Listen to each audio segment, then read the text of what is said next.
Olá! Na aula de hoje vamos falar sobre hipertensão arterial sistêmica e outras afecções que acometem o sistema cardiovascular. Bom, antes de falar de hipertensão, temos que entender o que é pressão arterial.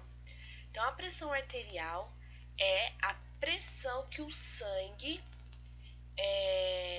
ao percorrer as artérias, a pressão que ele faz na parede das artérias, né? Então, voltando aí, então durante o momento que o sangue percorre as artérias, ele exerce uma pressão na parede dessas artérias, certo? Então, a pressão arterial é medida, né, aferida nesse quesito, né, da força que é essa pressão do sangue na parede das artérias, ok? E todo momento que, né, acredito que vocês saibam, né, por mais que não tenham tido aí a disciplina de introdução em enfermagem, a pressão, né, 12 por 8, 14 por 9, né, na verdade ela é mensurada em dezenas, né, então na verdade o 12 por 8, na verdade é 120 por 80, tá? E por que esses dois números, né? Então vamos lá.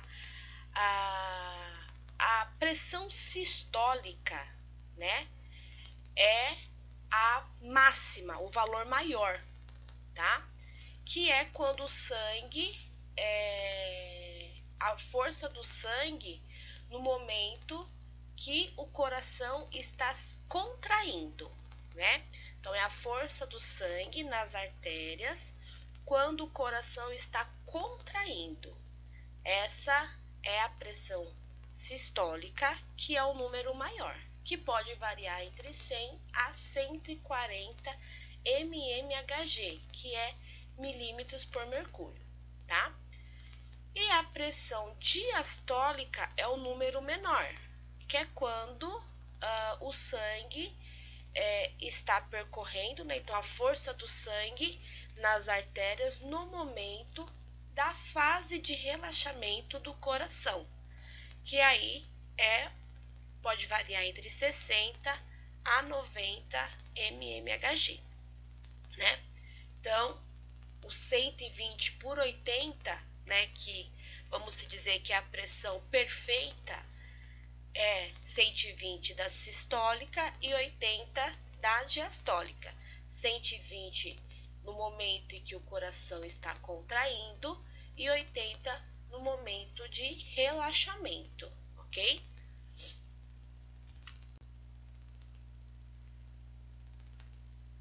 Geralmente, a hipertensão, que é quando esses números saem fora da normalidade, né, do ideal, geralmente essa hipertensão ela é assintomática, né?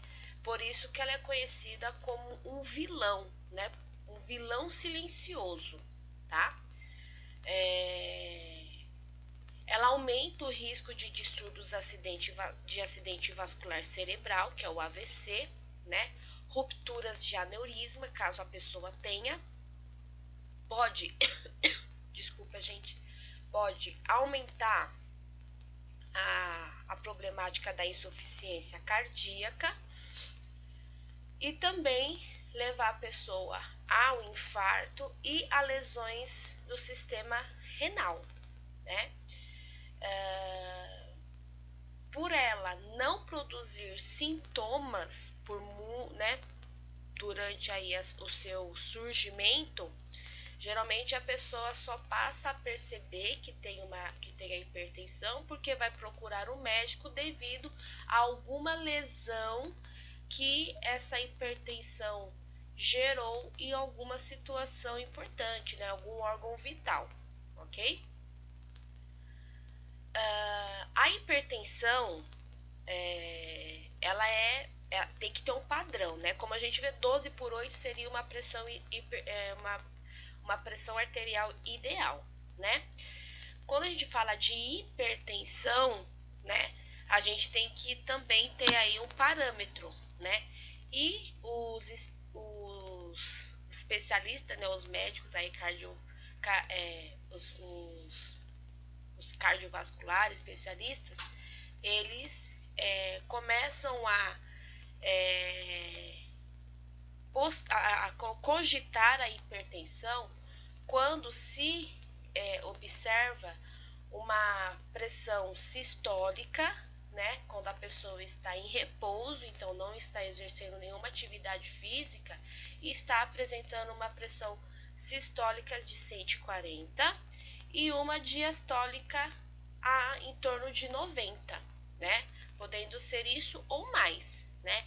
Então quer dizer, a pessoa não está exercendo nenhuma atividade física, que é algo que a gente sabe que, né, por naturalidade aumenta os níveis de pressão arterial, né?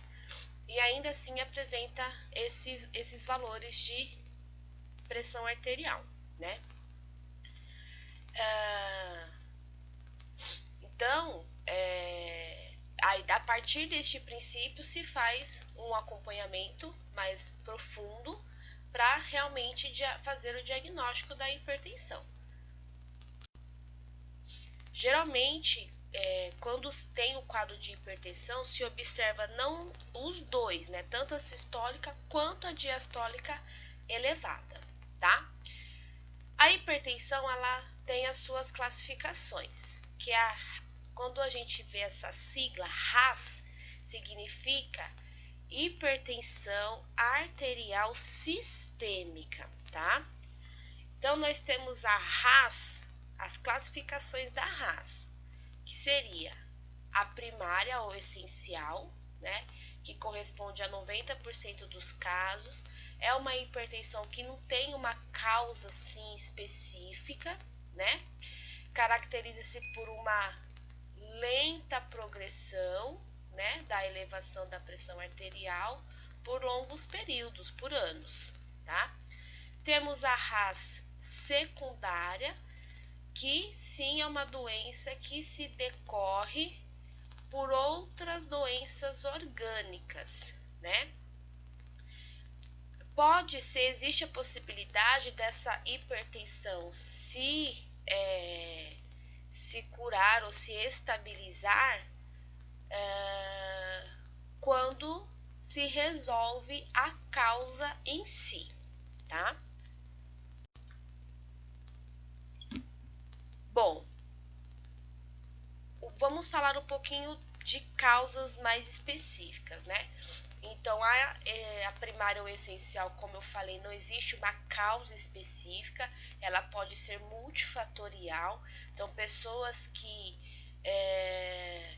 têm, né, como estilo de vida e tem aí portadores de diversas complicações, vamos dizer assim, são pessoas que vai ter com certeza uma probabilidade muito maior, né? Então a hereditariedade pode estar envolvida, né? Hábitos de vida, de forma geral, fatores hemodinâmicos, né? Fatores renais, condições clínicas associadas à obesidade, tabagismo, alcoolismo, né? Pode ser as causas aí por surgimento da hipertensão primária. A hipertensão secundária, ela pode já ter uma origem já específica orgânica, de origem endócrina, origem renal, origem vascular, origem neurogênica, que é quando tem problemas neurológicos, né?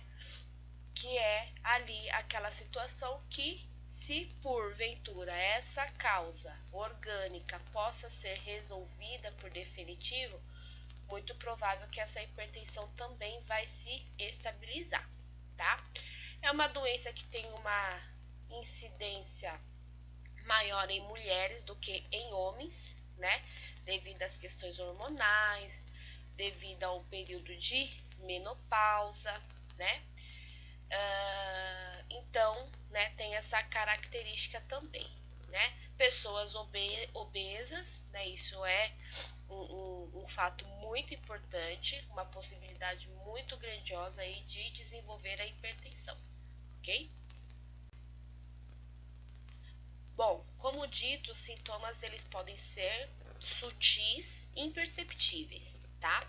Mas alterações na retina e outras questões podem ser por decorrente da hipertensão, tá? O que seriam essas alterações na retina? Por exemplo, manchas avermelhadas no globo ocular, que é a hemorragia, né, que são esses pequenos vasos sendo rompidos por conta da força excessiva do sangue nas artérias, tá? A nictúria, que é a diurese, né, a urina aumentada no período noturno. A azotemia seria o que? Seria alterações bioquímicas. Então, por exemplo, quando temos aí o sistema renal também sendo afetado, esse sistema ele vai falhar, né, no momento de fazer a filtragem, né, dos metabólitos e outros que ele deve liberar aí para ser eliminado junto da urina. Então, a pessoa pode apresentar ureia, creatinina em níveis elevados no seu organismo, tá? Comprometimento vascular cerebral, nós estamos falando aí de possibilidades de AVC, né? Que é uma situação bem estreita. Quando a gente fala de AVC e estamos falando de hipertensão, nós estamos falando de um AVC hemorrágico, né? Que é quando um vaso, né, uma artéria do sistema neurológico, né, do cérebro, ela rompe, ela não aguenta essa força excessiva e ela acaba rompendo. E aí desenvolve todo as problemáticas aí do AVC, né? Então, hemiplegia, perda de consciência, alterações da visão, isso aqui seria um comprometimento vascular cerebral, tá? Uma crise isquêmica, que é quando esse cérebro, né, deixa de receber sangue porque tem aí um vazamento, né, que é o rompimento dessa artéria. Sintomas como dores de cabeça e tonturas, pessoas relatam ter esses sintomas muito intenso. Dispneia aos esforços, né? Dores torácicas, sangramentos nasais, que tem como terminologia epistaxe, né? Claudicação intermitente, que é aquela sensação de tremor, vamos se dizer assim, tá? O diagnóstico, ele é bem, foi lá, aferiu a pressão arterial, estava em repouso e deu um valor elevado. Não é apenas com uma leitura que se faz já o diagnóstico, né? Se faz esse acompanhamento por vários dias, né? Em vários momentos da sua rotina diária, quando em repouso, quando em esforço. Hoje em dia tem os exames onde a pessoa faz esse acompanhamento durante 24 horas, né? Se a pessoa chegou na sua unidade que você trabalha para fazer esse acompanhamento, né? E ela acabou de chegar, subiu uma ladeira, veio andando, então é importante que você peça que ela fique descansando ali sentado por no mínimo 5 minutos para você fazer a leitura, tá? Se a leitura inicial apresentar um valor alto, ela deve ser medida novamente e mais por 2 vezes, né? E aí a frequência por 2 outros dias, para assim assegurar o diagnóstico, né? E hoje tem umas questões mais modernas, como eu falei, que é automatizada essa leitura aí durante 24 horas. O tratamento, né? A hipertensão essencial, ela não tem cura, né? Mas ela tem controle, né? Então, muitas das vezes é solicitado que a pessoa altere e modifique a sua rotina diária, né? Então, práticas de exercícios, alimentação saudável, né? São situações que pode auxiliar aí no controle da hipertensão, né? Os fumantes devem deixar de fumar, né? Então, são questões que podem ser abordadas aí para o paciente e conseguir controlar essa hipertensão, né? Muitas das vezes o obeso, né, ele tem junto aí os níveis de colesterol elevado, né, que também é uma outra complicação, que pode gerar aí situações graves como o infarto, né, e aí associando o tratamento com as modificações do dia a dia, junto com tratamento farmacológico, os resultados são bem melhores. O tratamento se baseia com medicações da classificações diuréticas, né, e vasodilatadores, né, para minimizar a quantidade de volume de sangue que está presente, né, através dos diuréticos, e os vasodilatadores para aumentar aí o calibre, vamos dizer assim, desses vasos, para que essa pressão não seja tão intensa, tá? Que ela seja diminuída por conta dessa função aí de dilatação dos vasos que tem aí esse medicamento. Então, os cuidados de enfermagem são vários, né? Então, controle da pressão arterial, né, conforme prescrição, se vai ser em 30 minutos, se vai ser por hora, vai ser conforme prescrição médica, né, conforme ali os cuidados estabelecidos, avaliar pulsação, avaliar sinais de insuficiência cardíaca congestiva, se estiver com dor, a característica da dor, verificar a situação do paciente quando ele está em repouso, se apresenta ainda níveis de hipertensão, né, episódios de hipertensão, observar se tem a ocorrência de epistaxe, né, que é ali o sangramento nasal, que acontece por conta do rompimento dos vasinhos que tem aí no nariz, por conta dessa pressão alta, né? Atentar a sinais de confusão mental, irritabilidade, desorientação, porque são sinais de comprometimento neurológico, tá? Dieta leve, hipossódica, né? Nós sabemos que o sódio, ele retém líquido, e se ele retém líquido, o volume do sangue vai aumentar, então essa pressão dentro das artérias vai ser ainda maior. Então, a dieta tem que ser o quê? Hipossódica, com menos sódio possível, tá? Atentar a sinais de intoxicação medicamentosa, né? Que pode acontecer aí, o paciente pode ter alguma reação ao medicamento, então o médico deve ser avisado para que se substitua e troque aí o tratamento farmacológico do paciente, tá? O paciente, quando obeso, ele deve ser orientado quanto ao seu peso, né? Quanto às suas atividades físicas, se é um paciente fumante, né? Tem que ser orientado quanto ao parar de fumar, porque são situações aí essenciais para o controle da hipertensão. Próximo assunto que iremos falar é o infarto agudo do miocárdio, né? Que é uma situação que pode ser decorrente aí da hipertensão, tá? Então é uma situação grave, é onde ocorre o estreitamento de uma artéria coronária, né? Então de uma artéria do coração, né? E esse estreitamento pode ser por uma arteriosclerose, que é quando aquela artéria tem acúmulos de gordura, né? E esse acúmulo vai aumentando, até que ocorre aí o estreitamento e a obstrução total dessa artéria.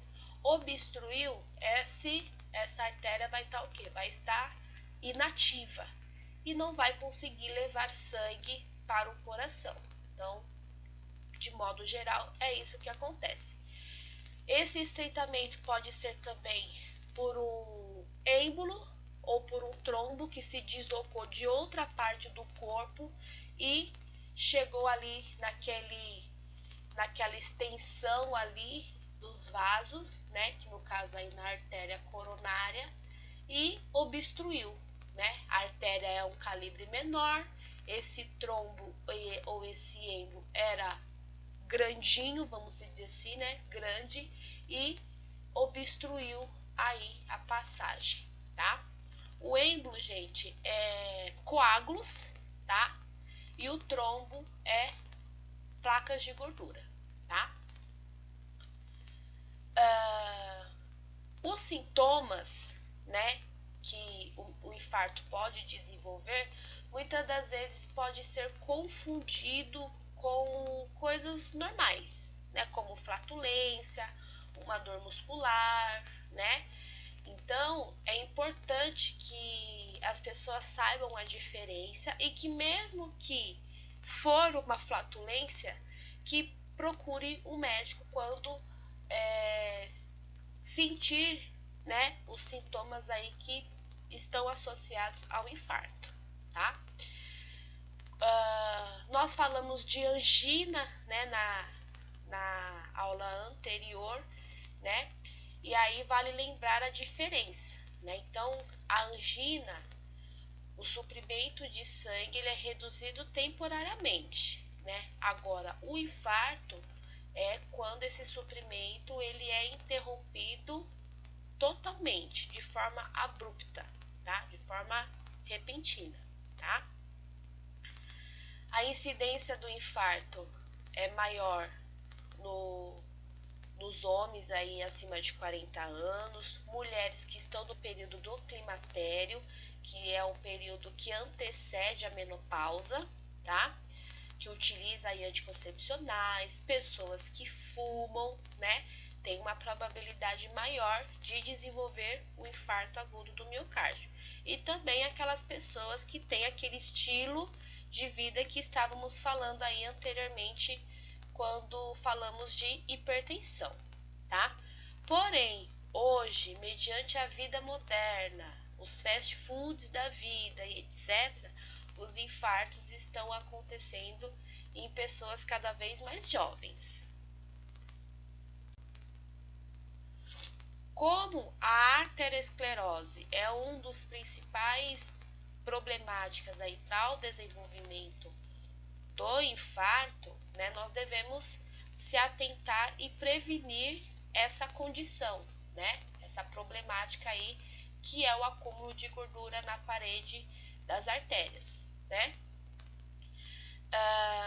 Então, geralmente, quando temos aí a arteriosclerose, é porque os níveis de colesterol estão aumentados na corrente sanguínea, né? E nós temos dois tipos de colesterol, o ruim e o bom. O ruim nós conhecemos como LDL, né? E o bom nós conhecemos como HDL, tá? Então, esses níveis, né, quando se fala de tratamento, esses níveis têm que ser controlados, né? E aí é onde entra também a questão da dieta, tá? Nós já sabemos que a questão do tabagismo, o diabético, o obeso, né?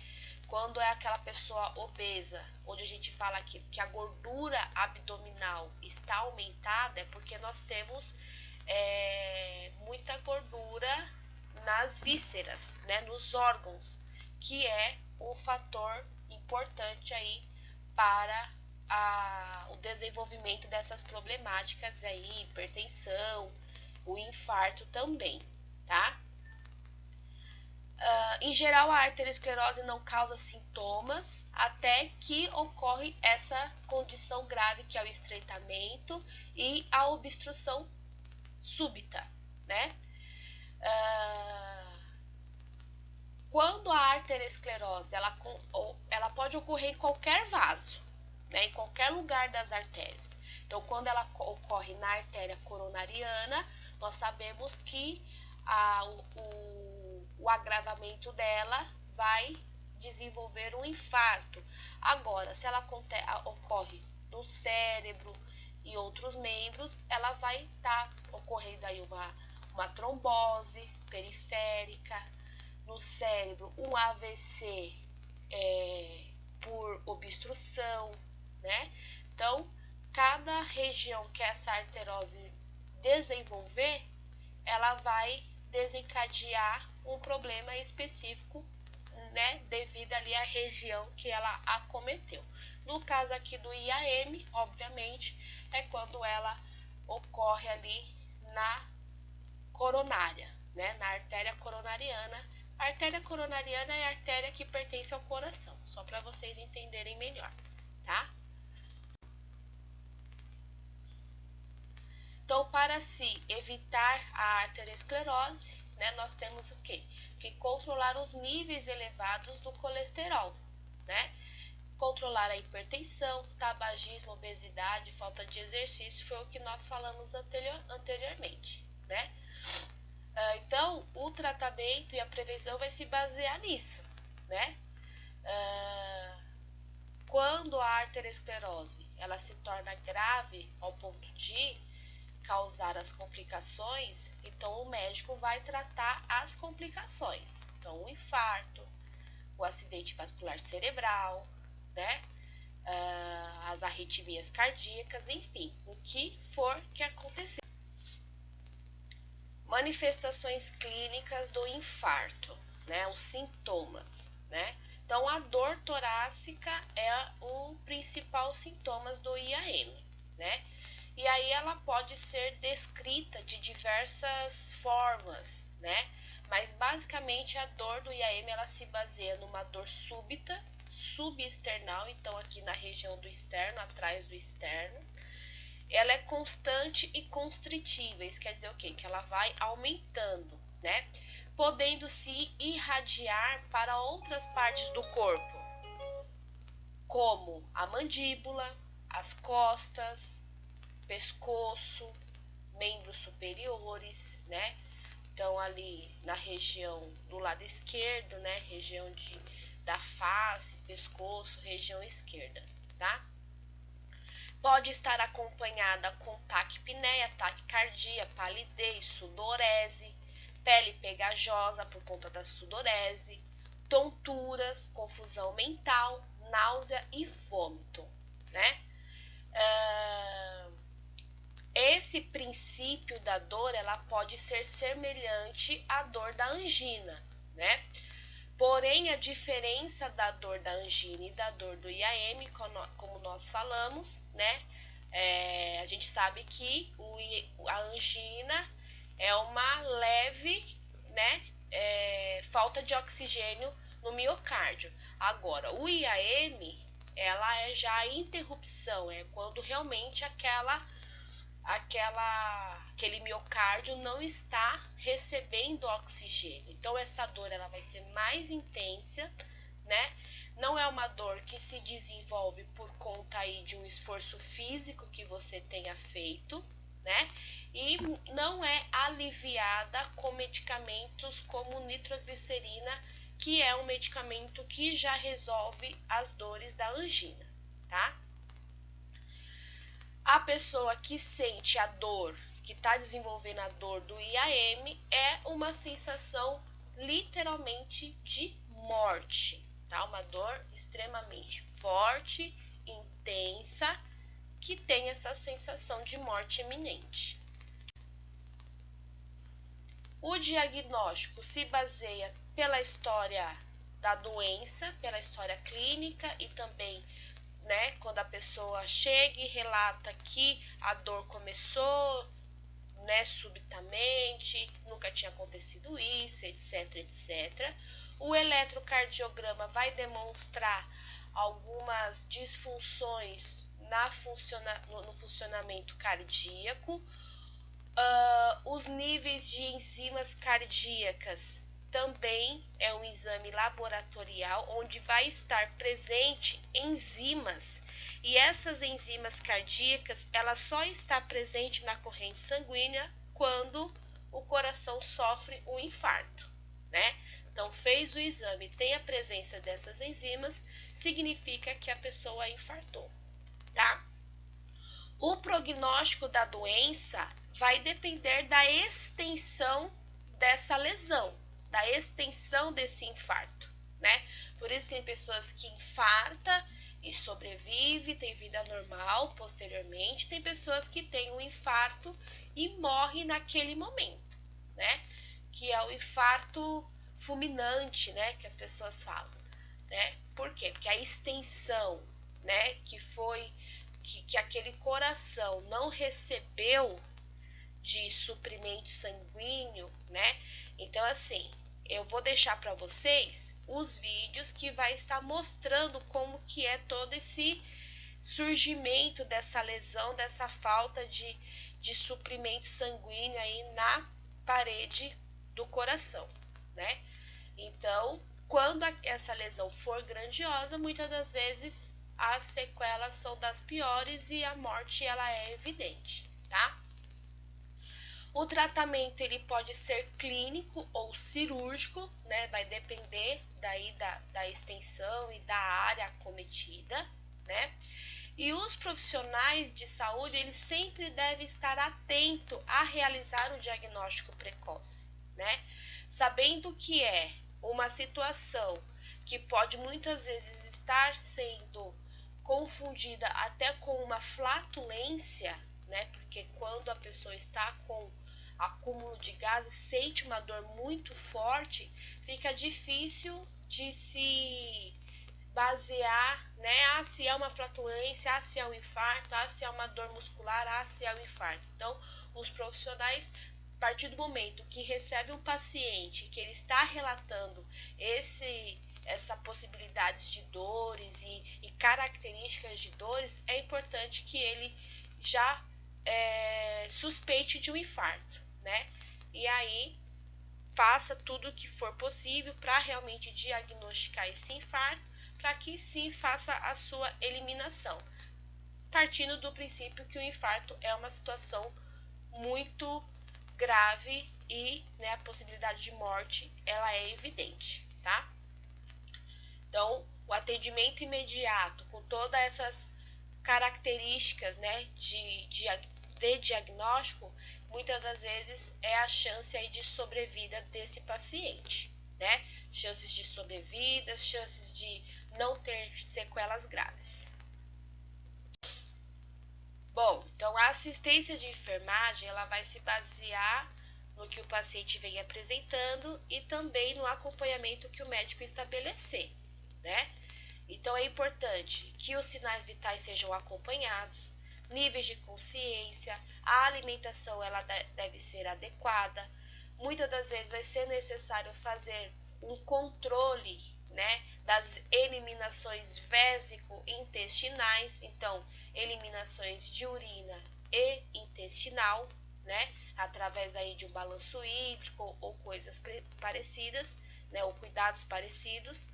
Muitas das vezes esse paciente vai estar utilizando aí o medicamento trombolíticos, que são medicamentos que vai dissolver esses trombos, né? Obviamente que isso é prescrito pelo médico, então a enfermagem vai seguir o que está prescrito, né? Então, em termos de quantidade e horário desses medicamentos, né?